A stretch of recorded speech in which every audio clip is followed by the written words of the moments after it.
জনপ্রশাসন যেমন আপনি যেটা বলছিলেন চায়না চেম্বারের পক্ষ থেকে আপনারা কি কি প্রস্তাব দিয়েছেন সেটা একটা বিষয়। সেই সঙ্গে জানতে চাই, এই যেমন ভিয়েতনামের কথা উঠলো, চায়না যখন মার্কিন ট্যারিফের কারণে তার ইন্ডাস্ট্রি রিলোকেট করছে, তখন সে কিন্তু অধিকাংশ জায়গায় মানে ভিয়েতনামে চলে গেছে। Why not Bangladesh? মানে আমরা এখানে ফেল করছি কেন? না দেখেন, উনি বিস্তারিতভাবে বলছেন যে ভিয়েতনাম সঙ্গে ইউএস এর যুদ্ধ হয়েছে কত বছর, বিধ্বংস দেশটা ছিল, সেখানে কিন্তু চীন সেখানে আগে গেছে, গিয়ে এখন ভিয়েতনাম কোথায় আপনি গিয়ে দেখেন, তাদের যদি আপনি দেখেন এক্সপোর্ট আমাদের চেয়ে বেশি তারা এক্সপোর্ট করতেছে এবং চীন তাদের সমর্থন দিছে। এবং চীনের সাথে আমি তো ভিয়েতনামে গিয়েছি, ওখানে কিন্তু কোরিয়ানরাও আসছে, জাপানিজরাও আসছে, তাইওয়ানও আসছে, আমেরিকাও কিছু করেছে। তবে কথা হলো কি যে একটা দেশের মানুষ দেখেন আসলে সত্যিকার অর্থে ব্যবসা যারা করে তারা কিন্তু ব্যবসাটা বোঝে। এখন কে কি করেছে, আজকে ভিয়েতনাম দাঁড়ায় গেছে, কিন্তু আমাদের দেশে আসতে বিপদটা কোথায় আপনি বলছেন, সেটা আমি আবার চেয়ে আপনি ভালো জবাব দিতে পারবেন যে কেন হলো না।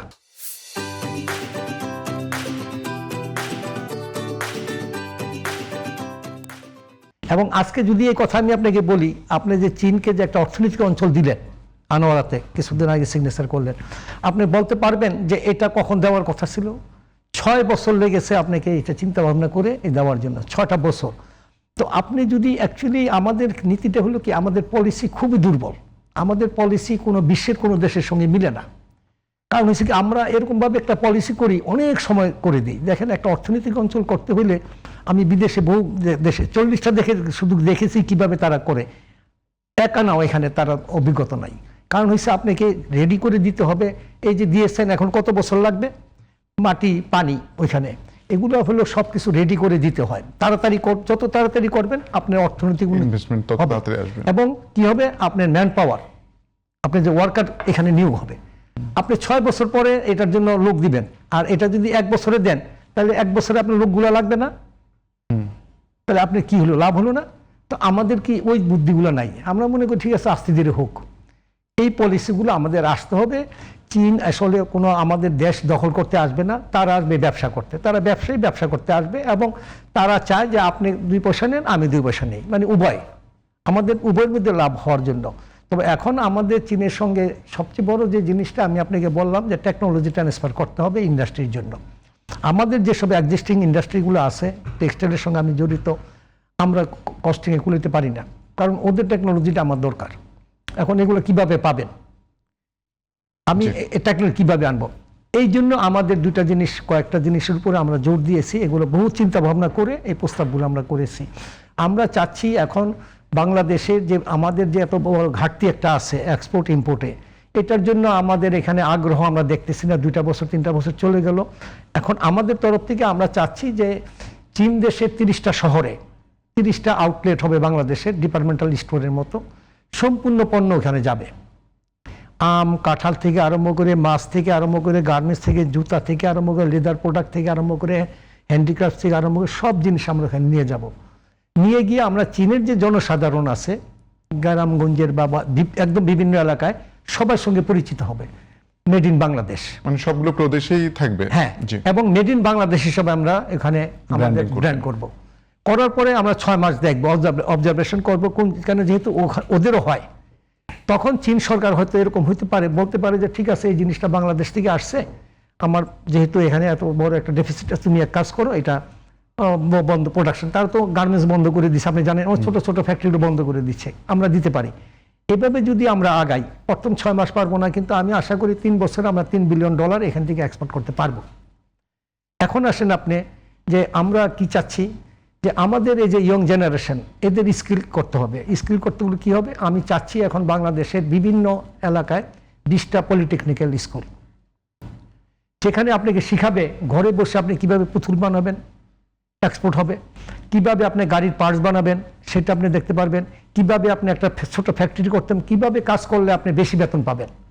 আপনি চাইনিজ মেশিনগুলো যে এখন আসতেছে বাংলাদেশে, স্কিল লেবার নাই, তারা এখন চিন্তা করে আমি যদি ফ্যাক্টরি নিয়ে যাই, ওইখান থেকে যদি কোনো ফ্যাক্টরি শিফট করে বাংলাদেশে, তারা এখন রাজি না, কেন, তাদের স্কিল লেবার নাই। আমার লোক যদি ট্রেনিং করে, এই লোকও কিন্তু চীনে গিয়ে চাকরি করতে পারবে। তো আমরা চাচ্ছি যে আমাদের যেসব স্কুল কলেজগুলো আছে বিভিন্ন জায়গায়, এগুলো সন্ধ্যার পরে এই ইয়ং ছেলেপেলে যারা আছে তারা আসবে, ওইখানে চাইনিজদেরকে দিয়ে আমরা পলিটেকনিক্যাল শিক্ষা দিব। অর্থাৎ এক্সিস্টিং যে অবকাঠামো আছে মানে সেখানেই নাকি হ্যাঁ, নতুন করে না, নতুন Polytechnic করতে গেলে Institute সময় লাগবে। আচ্ছা, আমি যদি নতুন স্কুল কলেজ করতে যাই, আমার বানাইতে 3 বছর 5 বছর যাবে, আমি ওটা চাচ্ছি না। আমি চাচ্ছি ইমিডিয়েট আপনার একটা কলেজ আছে, আপনি তো কলেজ শেষ হয়ে গেছে 3টার সময় 5টার সময়, তারপর তো খালি আছে, ওটাতে আমরা পরে নাইট শিফটে নাইট শিফটে আমার 2টা রুম নিব। আমার তো অত হাজার হাজার হবে না, এক এক এলাকায় হয়তো যে কজন হইলো। আমরা হাতে কলমে শিক্ষা দিতে চাই, সাথে কিছু চাইনিজ ভাষাও শিখলো। তো চায়না তো আপনি জানেন যে ওদেরও ভাষার কিছু সমস্যা আছে, তারা কিন্তু সব জায়গায় মানে ওইভাবে বলতে পারে না। তো আমাদের এখানে কিছু এতে হবে কি, আমাদের মধ্যে যে এক্সচেঞ্জটা হবে, আপনি যদি শ্রমিক নিতে চায়, এখন মালয়েশিয়া গেছে, চীনও যেতে পারবে না কেন? আজকে ধরেন সিকিউরিটি গার্ড আপনার নেপাল থেকে কি পরিমাণ, আপনি যদি তাদের বেতনের কথা শোনেন, আমাদের যে আপনি হয়তো নিশ্চয়ই জানেন যে বাংলাদেশ থেকে 1.5 কোটি লোক আমাদের বিদেশে করতেছে, কাজ করতেছে। এখানে আমাদের রিমিটেন্স 28 থেকে 31 বিলিয়ন। মালয়েশিয়া থেকে গেছে আপনার হলো 25 লাখ লোক, সরি থেকে নেপাল থেকে, তাদের হলো আপনার 15 বিলিয়ন। অর্থাৎ বেতনটার কাঠামো এত ভালো কেন? তার কারণ তারা শিক্ষা নিছে। আমরা যেখান থেকে লোক পাঠাই, এই যে আমার 1.5 কোটি লোক গেছে, আমার কষ্ট হয় কিন্তু দক্ষ শ্রমিক না। হ্যাঁ, এখন সে কষ্ট করতেছে, বেতন পাচ্ছে কত? তো আমার কথা হলো যে আমরা চাই সর্বপ্রথম এই দেশকে যদি উন্নতি করতে হয়, আপনি দক্ষ করতে হবে। আমি কিভাবে সুন্দরভাবে কাজ নিয়ে যাব, আপনি দেখেন আমি একবার ইটালিতে গিয়েছি বহু আগের কথা, তখন আমাকে বলতেছে দেখো আমাদের এখানে একটা পাম্পে লোক পাই না, একটা বাংলাদেশের লোক নিয়ে আসছে, সে পেট্রোলটা পর্যন্ত দিতে পারে না। আমি দাঁড়ায় দেখে আমার কাছে লজ্জা লাগে। আমাদের ট্রেনিং নেই। তবে আমাদের কথা হলো কি যে আমরা চাচ্ছি আমাদের যুব সমাজ বর্তমানে যে আছে, তাদের লাইফ স্টাইলটা চেঞ্জ হবে, অর্থনৈতিক উন্নতি হবে যদি আপনি সেই চাইনিজ টেকনোলজিগুলো তাদের শিখাতে পারেন। তো এই জন্য আমরা 20টা এখানে চাচ্ছি যে আমাদের পলিটেকনিক্যাল স্কুল দেওয়া হোক ইমিডিয়েট। যত দেরি করবেন ততই কিন্তু শিক্ষা নষ্ট হবে, এবং ছেলেপেলেরাও কিন্তু এখন আপনি জানেন পড়াশোনা নাই।